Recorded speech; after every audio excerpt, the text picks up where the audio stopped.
Olá, alunos e alunas. Sejam bem-vindos à aula de Economia no programa Aprender e Estudar em Casa. Sou Maria Nascimento Costa, professora de Economia do 11º ano. Na aula de hoje, nós vamos ver o seguinte.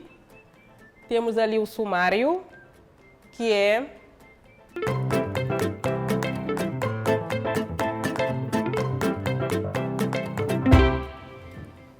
a atividade econômica e a ciência econômica. Vamos continuar ainda com a unidade 1, só que desta vez vamos ver o ponto 1.3, a economia como ciência, objeto de estudo. Neste ponto vamos ver o que é o problema econômico e a escassez, o que é a escolha e o custo de oportunidade, a economia enquanto ciência, as características das leis econômicas e os princípios fundamentais da economia. Começando com o ponto 1.3, a economia como ciência, objeto de estudo. Enquanto disciplina científica, a economia surgiu nos finais do século XVIII e início do século XIX, com aquele que é conhecido como sendo o pai da economia, que é o Adam Smith. Ele é considerado como sendo o pai da economia, uma vez que foi ele quem fundou a economia política, por isso esse título merecido. Temos aqui o Adam Smith, nasceu em 1723-1790, que é considerado o pai da economia, e ele publicou a obra A Riqueza das Nações em 1796, e com essa obra que a economia afirmou-se como uma disciplina científica. Mandei vocês fazerem a bibliografia de Adam Smith e de David Ricardo na aula passada, precisamente porque nesta aula vamos falar deles, não vai dar tempo de fazer a bibliografia. Fizeram? Com certeza. Mas temos um outro nome, um outro economista clássico, também que contribuiu muito para que a economia se afirmasse como ciência, que é o David Ricardo, nasceu em 1772 a 1823, quando publicou uma das obras famosas, que é o Princípios da Economia Política e Tributação, publicada em 1870. Portanto, para além desses dois clássicos da economia, nós temos outros clássicos que eu mandei também vocês pesquisarem. Quem são os outros clássicos da economia? Mandei pesquisar também quem são os economistas neoclássicos que deram continuidade aos clássicos e os economistas contemporâneos que também estão a contribuir para o desenvolvimento desta disciplina. Vocês fizeram, com certeza. Agora vamos ver o objeto de estudo da economia.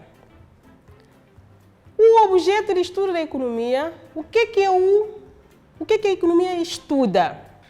Temos ali o objeto de estudo da economia que diz o seguinte: a economia faz a análise da aplicação de recursos escassos a finalidades alternativas de importância diferenciada das atividades econômicas.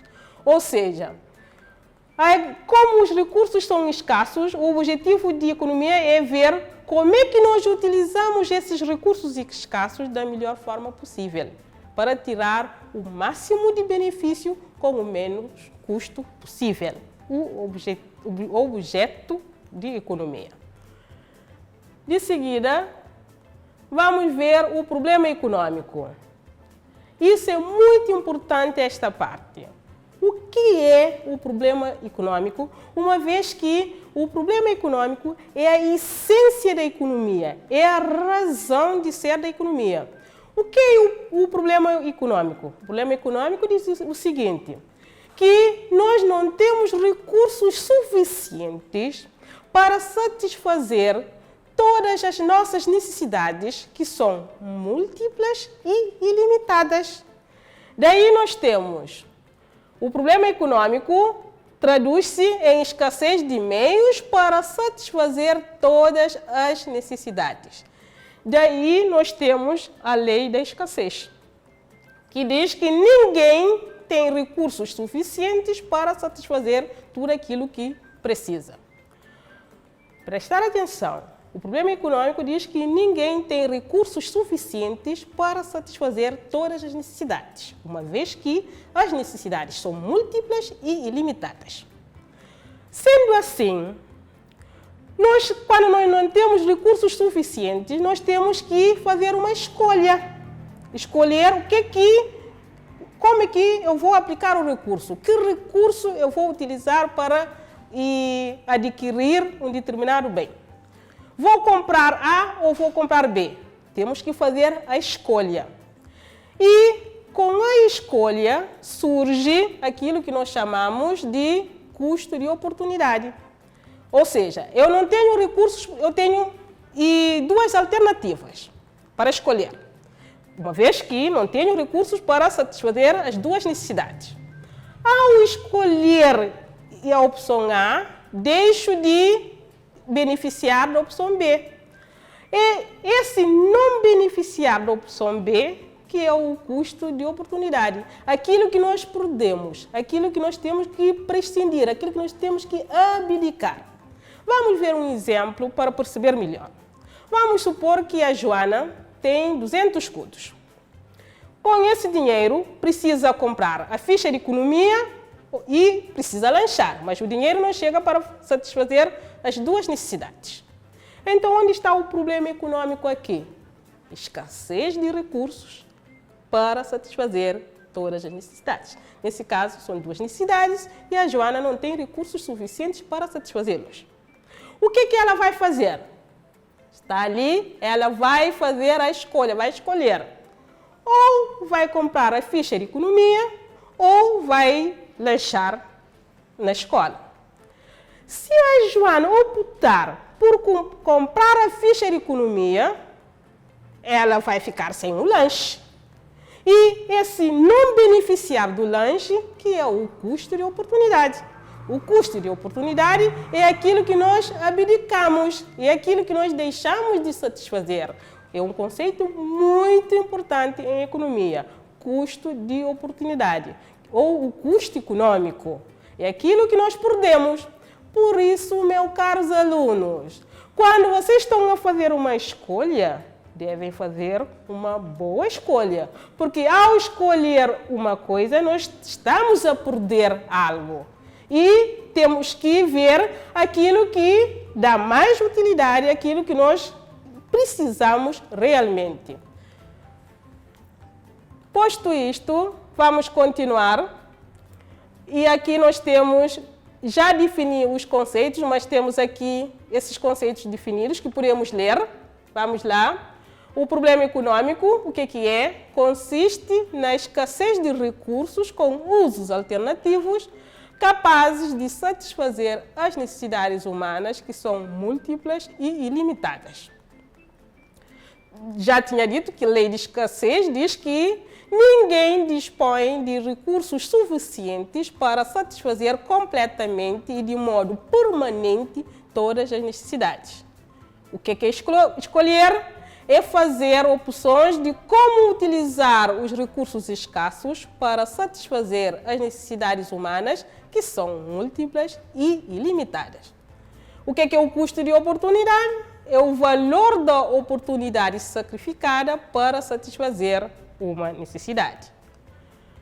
De seguida, nós vamos ver outros aspectos relacionados com a economia. Vamos ver por que a economia é uma ciência, quais são os ramos da economia, quais são os princípios da economia, quais são as características das leis econômicas.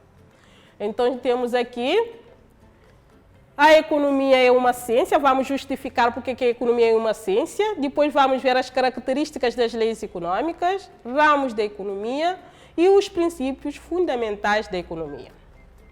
Quando se pergunta por que razão, vocês já estudaram história, já estudaram geografia e com certeza vocês justificaram por que essas disciplinas são ciências.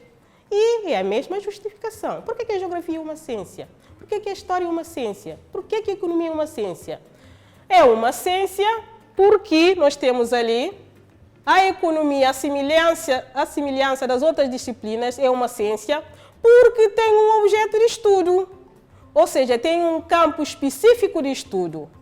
É uma ciência também porque tem um método, utiliza o método científico nas suas investigações. Utilizando o método científico significa que primeiro deve fazer a observação, deve formular as hipóteses, deve fazer a experimentação, deve fazer a conclusão e tirar as teorias e as leis. E, como toda outra ciência, a economia tem uma teoria e uma terminologia própria. Todas as ciências têm uma teoria, têm terminologias próprias. Hoje, nós já acabamos de ver, por exemplo, custo de oportunidade. É uma terminologia própria da economia. As características das leis econômicas. Ao contrário das ciências sociais, das ciências naturais ou ciências exatas, onde as características das leis apresentam certeza, rigor. Já a ciência econômica não apresenta essa certeza, essa rigor. Só acontece em média, só acontece em determinadas condições. Vendo aqui que as leis econômicas apresentam condicionalismos, ou seja, só acontecem em determinadas condições, ao contrário das ciências naturais. Verificam-se em média, ou seja, a nível individual poderá não acontecer, mas a nível global acontece sempre, acontece em média. É probabilística, tem muita probabilidade de acontecer e é necessária a cláusula ceteris paribus. Esta cláusula vou explicar na slide seguinte o que significa a condição ceteris paribus. Ramos de economia. A economia subdivide-se em macroeconomia e microeconomia. Entende-se por microeconomia quando se estuda os comportamentos individuais e macroeconomia quando se estuda de uma forma global, de uma forma agregada. Exemplo, quando se pretende estudar a produção de uma empresa, é micro ou macro que faz isso? Evidentemente que é microeconomia. Mas quando nós queremos saber a produção de todas as empresas de um determinado país, já é com macroeconomia. Quando nós queremos estudar o consumo de uma família, é microeconomia. Quando nós queremos estudar o consumo de todas as famílias de um determinado país ou de uma determinada região, já é macroeconomia. E por último, nós temos os princípios fundamentais da economia. Segundo Adam Smith, a economia rege-se pelos esses dois princípios, o princípio da racionalidade e o princípio de equilíbrio. O que diferencia o princípio da racionalidade do princípio de equilíbrio? Das várias decisões dos agentes econômicos, nós chegamos no final e dá a sensação que vamos ter um caos, um desequilíbrio. Mas não, no final, as várias decisões dos agentes econômicos vão conduzir ao equilíbrio econômico. Por quê? Por causa do princípio da racionalidade. Os agentes econômicos são racionais. Ser racional significa que nós escolhemos sempre aquilo que é melhor. E quando é que nós sabemos que estamos a escolher aquilo que é melhor? Quando escolhemos aquilo que nos traz máxima utilidade com o menos custo possível. É isso que significa princípio da racionalidade. Se todos estão a escolher aquilo que é melhor, com o máximo, que tira o máximo proveito, está a ser racional. E, no fim de tudo isso, nós vamos ter um sistema econômico equilibrado. Então, vou explicar o que significa a condição ceteris paribus. Vocês vão prestar muita atenção, porque nós vamos utilizar este termo durante o ano em que vamos ver a economia. Ceteris paribus. Utiliza-se esta expressão em economia quando queremos estudar o impacto que, num dado período de tempo, uma variável tem no comportamento de outra, assumindo que outras variáveis relevantes permanecem constantes.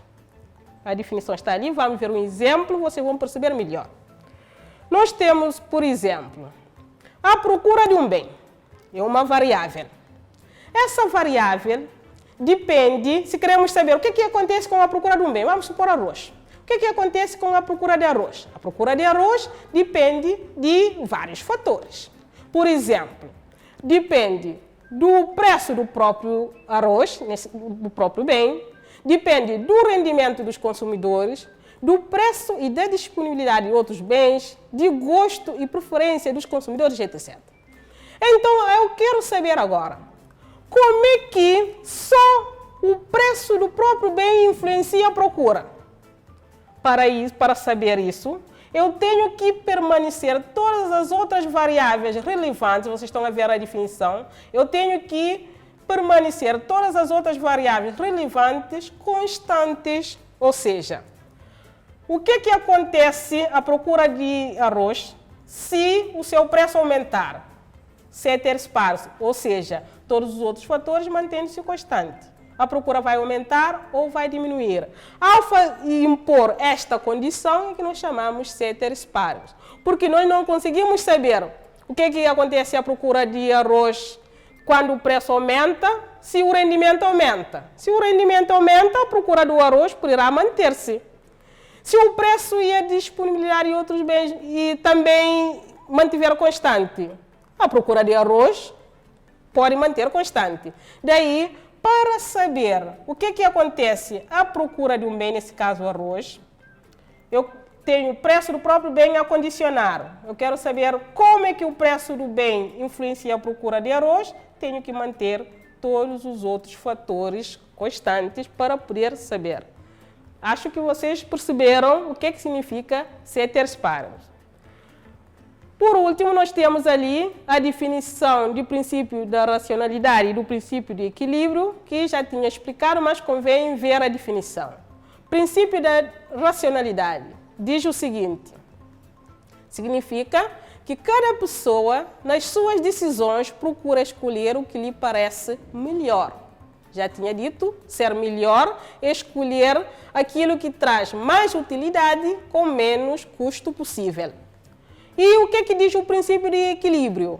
Que as decisões dos vários agentes econômicos se combinam entre si da melhor maneira possível. Essa condição de princípio de equilíbrio só acontece porque os agentes econômicos são racionais. Posto isto, vamos aplicar fazendo exercícios. Preparados?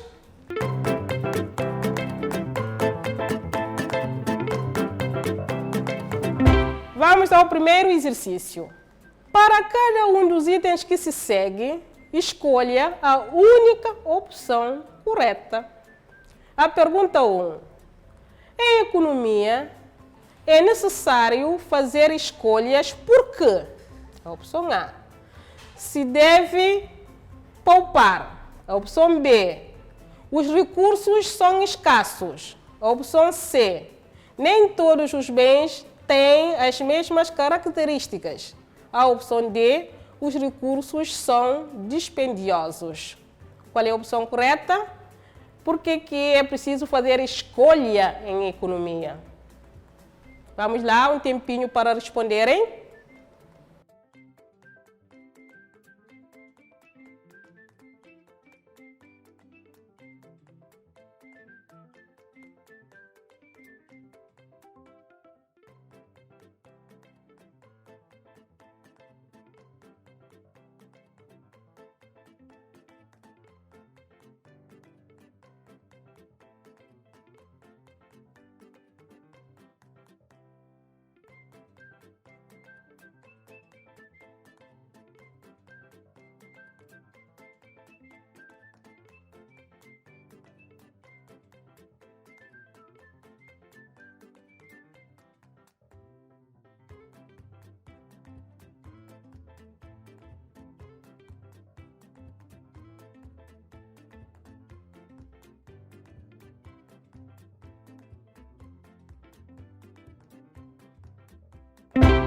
Já tem a resposta correta? Com certeza. Qual é a opção correta? É a opção B. Em economia é necessário fazer escolhas porque os recursos são escassos. Fizeram assim? Alguma dúvida? Não? Então passamos para o exercício seguinte. Exercício 2. Vamos ler. A presunção de que cada indivíduo escolhe sempre a opção que permite a máxima satisfação com o mínimo de esforço está subjacente ao princípio, a linha A, da proporcionalidade. A opção B, do equilíbrio econômico. A opção C, da rentabilidade. E a opção D, da racionalidade. Qual é a opção correta?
Já tem a resposta certa? Qual é? Todos fizeram assim, como apresenta aqui? É a opção D. A presunção de que cada indivíduo escolhe sempre a opção que permite a máxima satisfação com o mínimo de esforço está subjacente ao princípio da racionalidade, que são... E nós vimos os dois princípios, da racionalidade e do equilíbrio. Como não é do equilíbrio, só poderia ser da racionalidade. Continuando com o exercício 3, vamos ler. O fato de as necessidades humanas serem ilimitadas e de os recursos aptos a satisfazê-las serem escassos expressa a linha A, o custo de oportunidade, a opção B, o problema econômico, a opção C, os fenômenos sociais, a opção D, a racionalidade econômica. Qual é a opção correta? Um tempinho.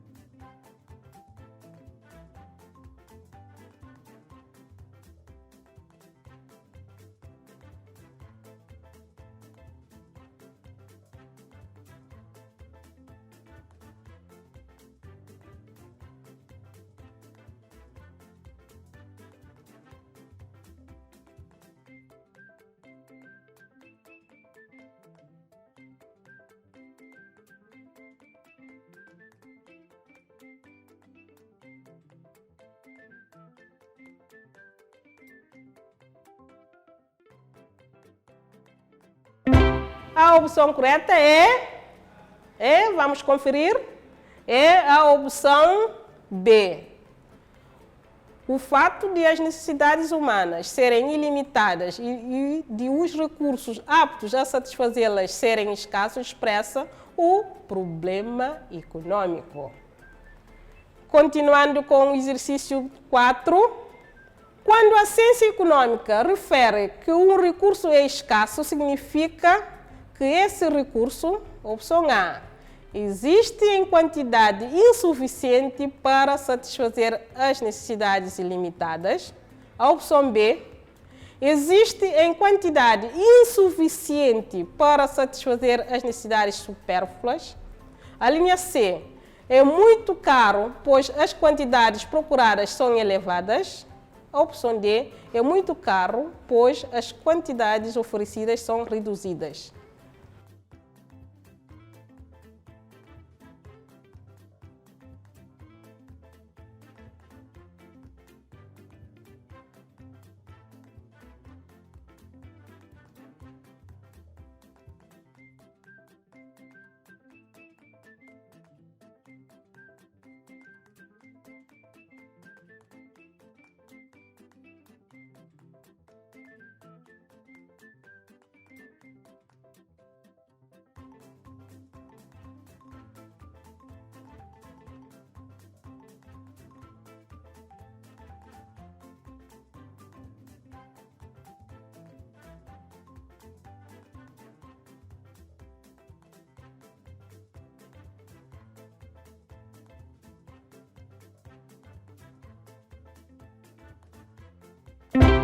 A opção correta já tem, é a opção, vamos conferir, A.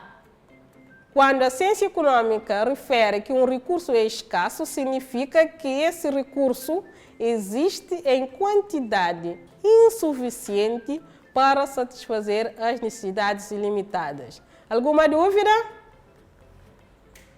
Eu acho que o Luís está a perguntar por que não poderia ser a opção B. E por quê?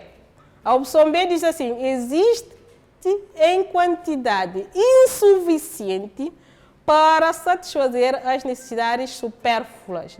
Não são necessidades supérfluas, necessidades ilimitadas. Terminando os exercícios, resta agora passar o trabalho de casa, que é o seguinte.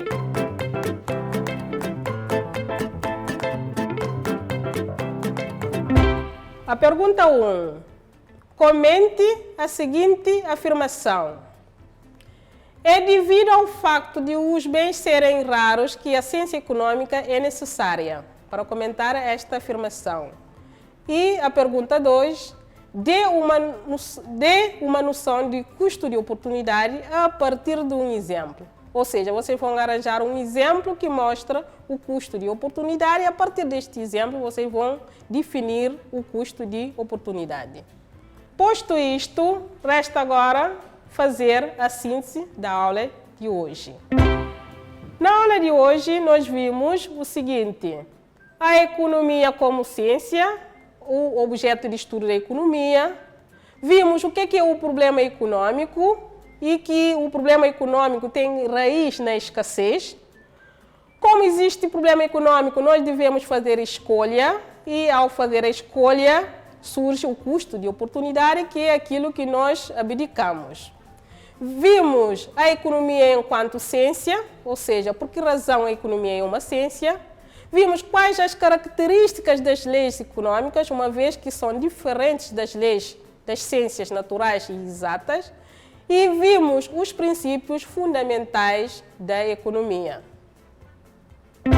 Terminamos mais uma aula de economia no programa Aprender a Estudar em Casa. Não se esqueçam de estudar e de fazer os exercícios. Conto convosco até a próxima aula. Adeus e muito obrigada.